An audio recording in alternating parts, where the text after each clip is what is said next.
Okay, Harry, welcome to another episode of On the Wrist from Off the Cuff. I have a really cool review for you guys from the brand Spinnaker. A little about them, and they're a brand offering classic nautical design aesthetics in an affordable modern package. Now, in terms of the type of watch, this is a bit of a mashup between a dive watch and a traveler's watch.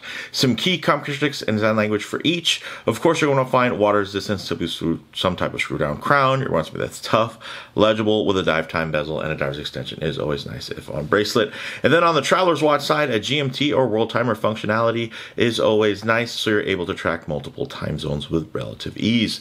This is their Fleuss GMT, and it's a Blancpain 50 Fathoms inspired diver, now offered with a GMT complication, all for under $500 at $490 direct from the brand, and that's full retail.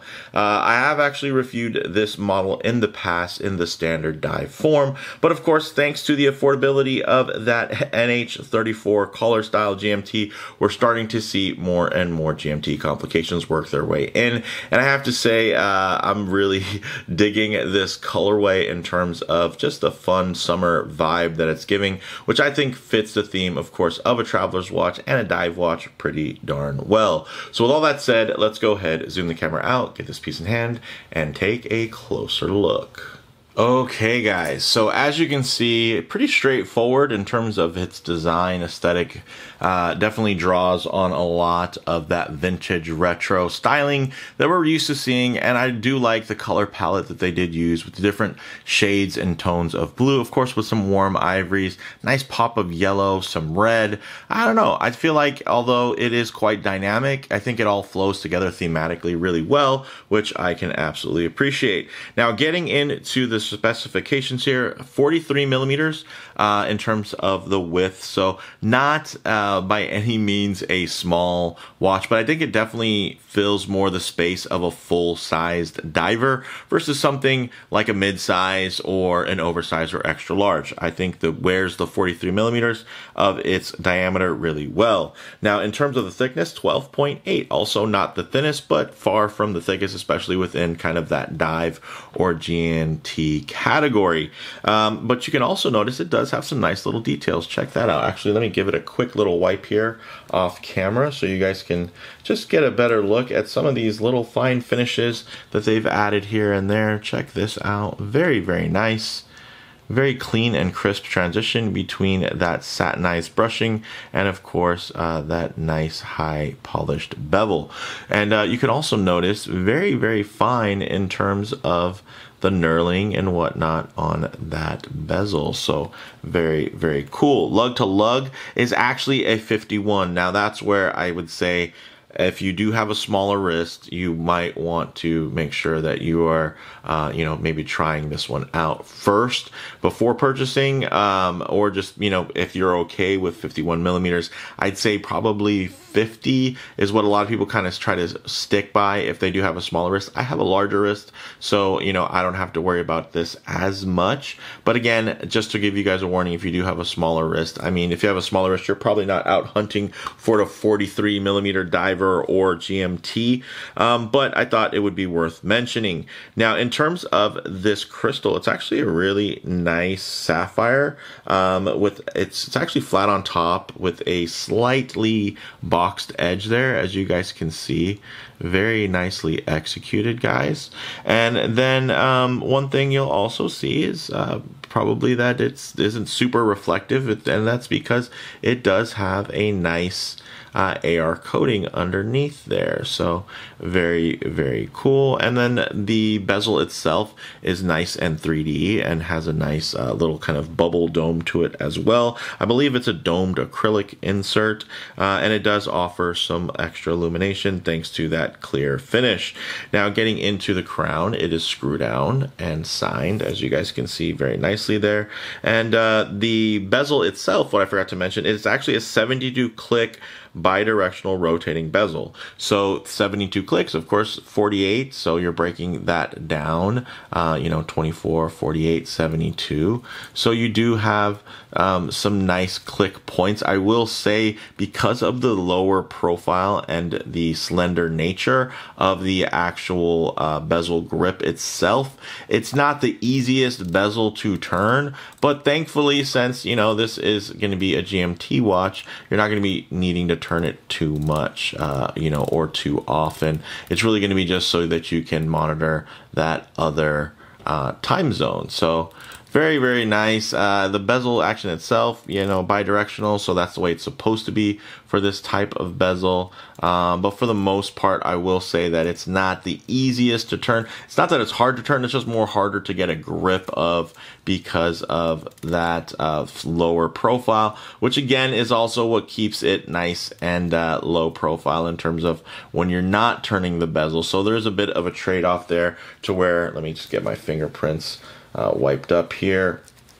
A bit of a trade-off there in terms of form over functionality. But again, I think the whole point of this one is to look really great as it sits. And then, yeah, if you need to set it in terms of you're traveling or you're going to be, I'm in the West Coast and I need to speak to somebody either, in Texas or in New York, I can easily set that and leave it alone. It's not like I'm sitting there calculating multiple time zones as I'm, a pilot or something like that. So I think it works. But again, it's not the greatest in terms of that actual tactile engagement and being able to really lock your fingers in and get some good purchase. Now, in terms of the movement itself, you actually cannot see it, but like I mentioned, inside is going to be your Seiko Instruments NH34 collar style GMT, which just means that it has an independently adjustable 24-hour hand versus a jumping main 12-hour hand. Also, you're going to be able to have a quick set date along with that, and that's something that you do have a bit of a trade-off if you do have a traveler style GMT. Typically, then you won't have a quick set date. So here, this is again going to be your typical, more convenient setup, although maybe not the most premium or the most ideal if you are maybe using this more as kind of a jet set travel piece where you're going to be, traveling salesman or something like that, or you're going on a big tour and you're going to be in a lot of different locations, wanting to change the local time versus trying to change, the 24-hour kind of secondary time tracking. Getting into the dial, it's this really nice matte gradient dial. You do have the date at 3 o'clock. You do have that nice black disc, and it's very clean and crisp in terms of that white numeral there. You can see very, very visible, very, very legible. Then you do have brushed and painted hands, so it does give you a nice amount of contrast and pop there. And then you do get Swiss New Light Lume, which glows green. Yes, Swiss New Light. So that's my first time seeing that little detail there, but I thought I would report back to you. Also, you're going to get a 15 atmospheres or 150 meters of water resistance or 500 feet, which is definitely plenty, especially for a dive watch, but definitely extra. And when it comes to a traveler's watch, you have a 22 millimeter lug width, which I think is going to be quite proportional to this larger 43 millimeter case. It also does come with a rubber dive strap that's included with quick release spring bars, but I did want to showcase it here on the solid stainless steel beads of rice bracelet, which tapers down to about 20 millimeters there. It does have a split pin construction, so not screw pins, but again, at the price point, I don't know if you'd actually expect that. You do get quick release spring bars there, so you can swap this out to that rubber strap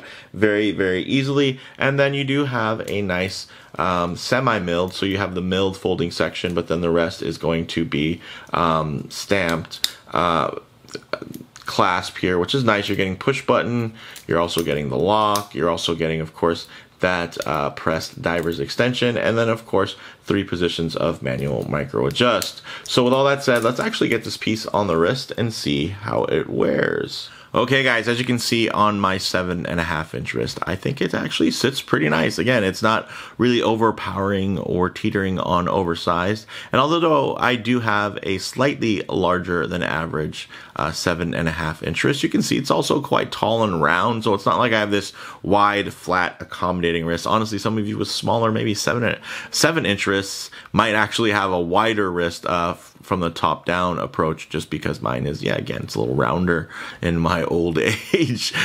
So if you get the wrist a bit too close to the lens, you're going to get some perspective distortion. It's going to make the watch seem a bit larger than it actually is. Look at how much bigger it seems to take up the center there of the wrist. But what I like to do is keep my wrist nice and low, and then just tighten up the frame if I can essentially then get still a detailed look, guys, but just add a bit of a truer aspect ratio as to how this may lay on your own wrist. So check that out. Very, very clean, and you can see definitely more nicely centered. You get a lot more of that bracelet in the viewing angle as you look.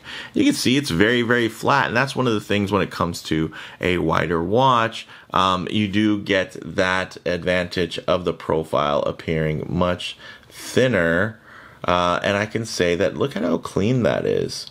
It's just quite organic in the way that it lays, the way that it drapes. Of course, those end links there, they are solid and quick release, but they also do have a female transition there, so everything drapes very, very nicely. So this definitely wears quite nice from that perspective.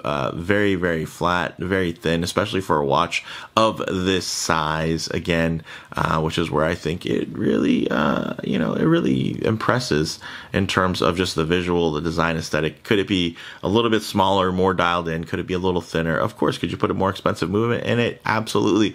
All those things would cost more money. And honestly, for the folks that are really enjoying this watch, I feel like the budget aspect is a big part of Spinnaker's branding. So again, I don't mind there being a couple of those compromises, because it's not like this is really meant to be a one watch. These watches are meant to, really fit within a collection of multiple timepieces. So with that said, let's actually get this off the wrist, set up for some loom shots, low light transition, and closing thoughts. Okay, let's go ahead and hit the lights here. Oh, yes. So you're going to get, again, a whole lot of loom. Very, very nice, got to say. But one thing I always like to work in, of course, is going to be a bit of a low light transition, because you're not always going to be out in the middle of a field enjoying direct sunlight. A lot of times you're going to find yourself coming in and out of buildings, walking underneath overhangs, or just hanging out underneath the shade of a tree. So it's nice to see what these colors, textures, and finishes render like in less than optimal lighting. And as you guys can see there, even with just a little bit of light in the room, you're still going to have tons of contrast. And what I really like is how these blues play off of each other in terms of that gradient blue dial. It just really finds certain transitional moments in terms of those angles where it's going to match the darker blue, where it's going to match the lighter blue. And of course, the colored accents, the pops of red and yellow, are just still popping off and giving you a nice amount of contrast there. So very, very cool. I gotta say, it's quite a handsome piece, guys. And again, for not a lot of money. No, it is not a Blanc Pawn 50 Fathoms. It's not even a Seiko, right? But again, I don't think that's really what this watch is trying to do. I think it is competitively spec'd against something like, of course, your Seiko 5 GMT, which has the similar movement. But at the same time, I think they do add a nice bit of fun in terms of their design aesthetic, in terms of the pop of color, and it just adds to the little bits of light play here and there. So for me, guys, closing thoughts on the wrist: nice full-sized wear that really escapes wearing oversized thanks to really clean proportions. And when I say proportions, I'm talking about the dial to bezel ratio. I'm talking about the lug width to the case width. So everything plays off in a nice way, again, that helps it not feel oversized. Yes, it is full-sized and nicely done in terms of feeling spacious and not overcrowded, especially considering how much information is featured on the dial and bezel combination. But again, I think it's well balanced. So in terms of model variants, definitely check out the links in the description for options and availability. In terms of comparable models, guys, there are a ton of, there's a really just tons of competition thanks to the accessibility of that Seiko NH34 movement. You know, the 50 Fathoms aesthetic combined with bright and interesting colorways, I think does help the Fleuss GMT stand out though, especially at under $500. And again, that's at like full buying it from the, you know, from the brand. There's of course dealers and whatnot that also do carry Spinnaker watches, so you can probably find them at different prices, different deals, and there's always different discount codes that are popping up even on their direct-to-consumer site. So for me, guys, bottom line, Spinnaker smartly converts another one of their more popular divers into a versatile GMT watch that really closely rivals Seiko's own entry-level Seiko 5 SSK GMT line. And I think what Spinnaker may lack in brand recognition and heritage, it definitely makes up for in value proposition and just overall fun factor. You know, these just are fun watches, and, you know, they're not meant to be taken too seriously, but I think they have a serious enough build and spec to where I think objectively you wouldn't be let down at the price point. And then, of course, subjectively, if you like this aesthetic, if you like this color play, I think there's definitely a lot to enjoy. So with that said, guys, let me know what you all think down in the comments below. If you like the video, please do it like, and if you haven't already, please do subscribe for more content just like this. Thanks, guys.